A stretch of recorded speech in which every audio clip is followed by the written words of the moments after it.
This is how I'm chopping up standard 30-litre key keg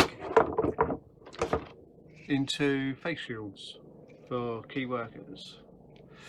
Okay, first of all, make sure you've depressurized the keg using one of these.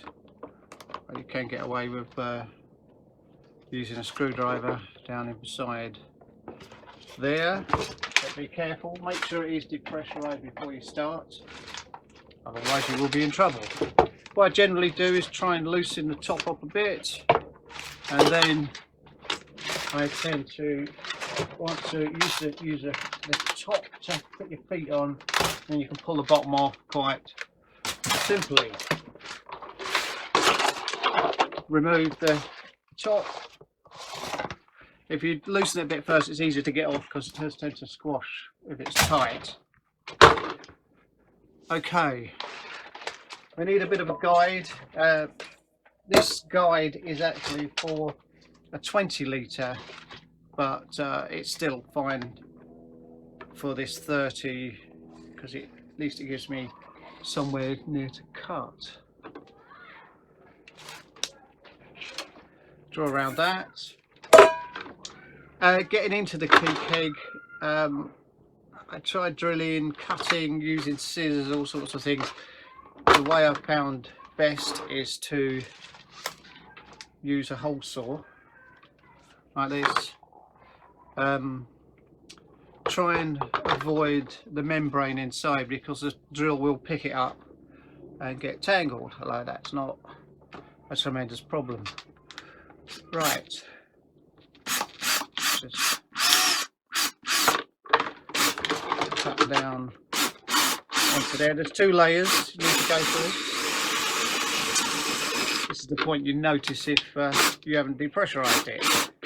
Probably blow it out.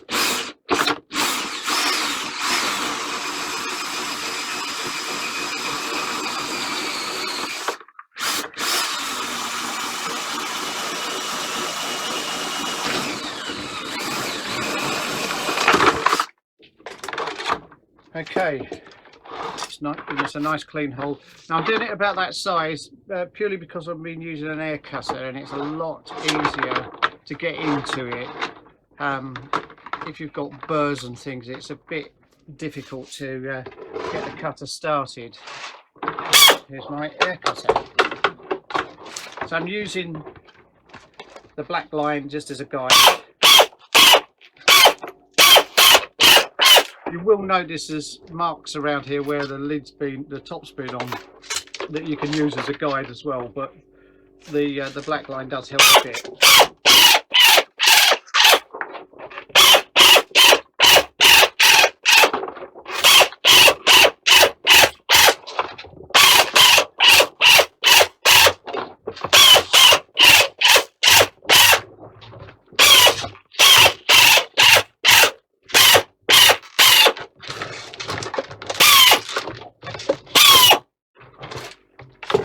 Any rough bits you can trim up afterwards. The inner bladder bit comes out and we discard. Okay, I've already marked this one up previously. What I've been doing with 30 litres, although you can actually get 3 small shields out of it, quite often there's a label on like this one from north down, and these are a bugger to get off. You can probably get the paper label off fine. It's just getting the glue off the back, and obviously you don't want anything to obscure the view through the visor. So in this case I've been cutting two visors either side of the label, and that bit gets wasted.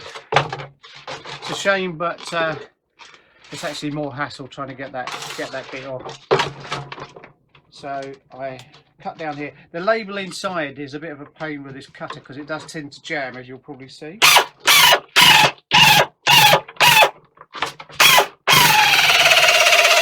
It's jamming out. I'll just find if I pull back.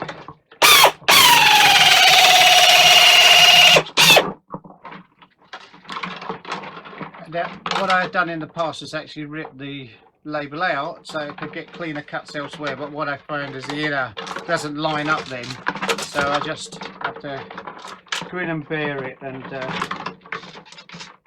cut through.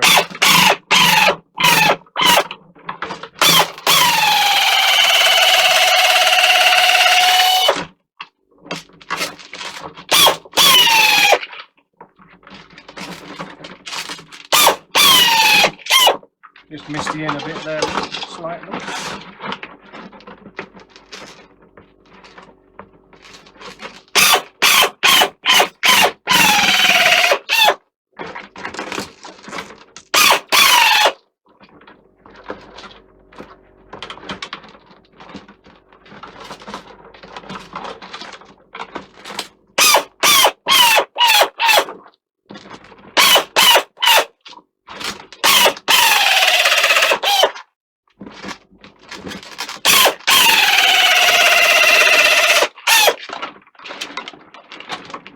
You can of course do all this with 10 snips, works as well, and they cut through it pretty quickly.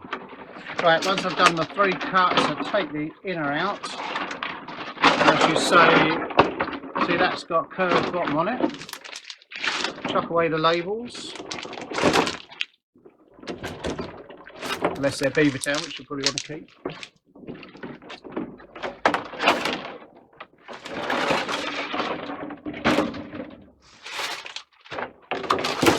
Trim off the edges.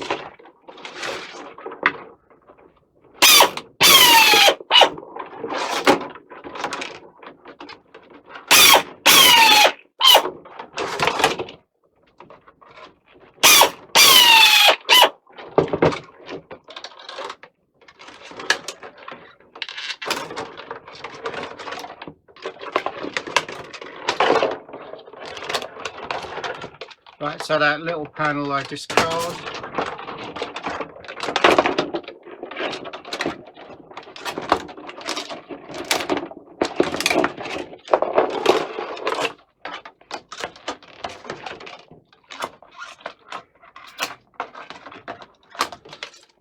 That, hang on to that a second, trim this one off. Okay, so we don't want this flange on the bottom, so it's actually easier with the snips to cut it on the convex side rather than concave, because you're working against yourself. So these cut through here very easy. As I say, before I got the air cutter, I was using just solely snips, as the crib sheet will show you. So that's discarded, and I tend to put these to one side and then chop them up all together.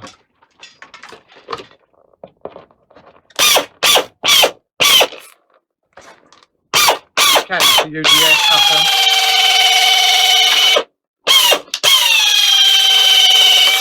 As well, but there's next to no difference in time for that. Now there's the don't do this at home bit. This is an illegal cropper that I rescued some years ago, and I use this to chop them in half just because it's slightly easier. But as I say, this shouldn't really be used because it's got no guard on it, but I wouldn't be able to get these on if it did have a guard in it. Right, so I've got a mark which I line up on there and chop them in half-ish.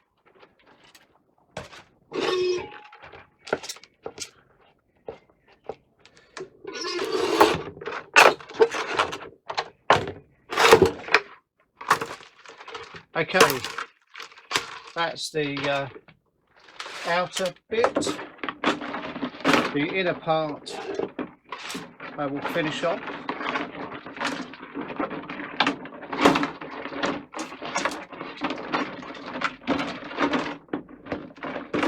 Let's just get into this.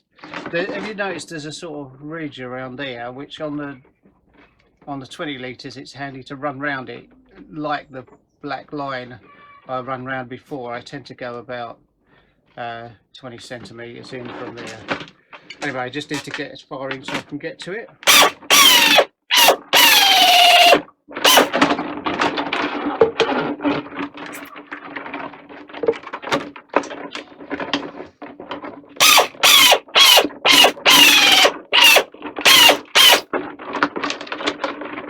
A little bit tricky.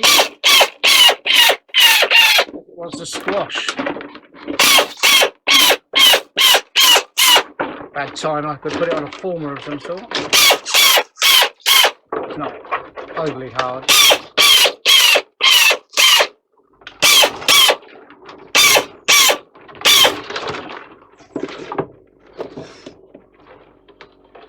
That I trim off, and that I chuck in a corner for another project I haven't thought of as yet.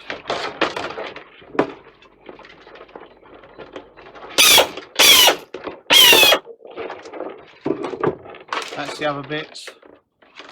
Also will be saved for something else in the future, as unknown at the moment.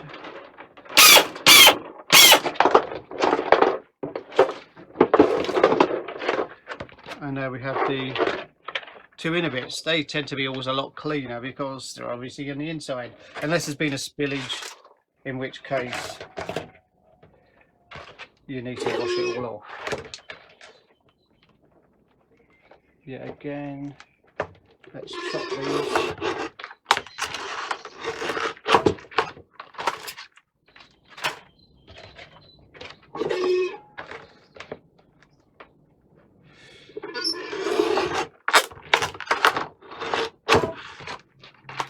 Right, so then we've got our 8 pieces, which we can make face shields out of. Now the snips come in handy because I'm going to trim up the edges just to make them a bit nicer.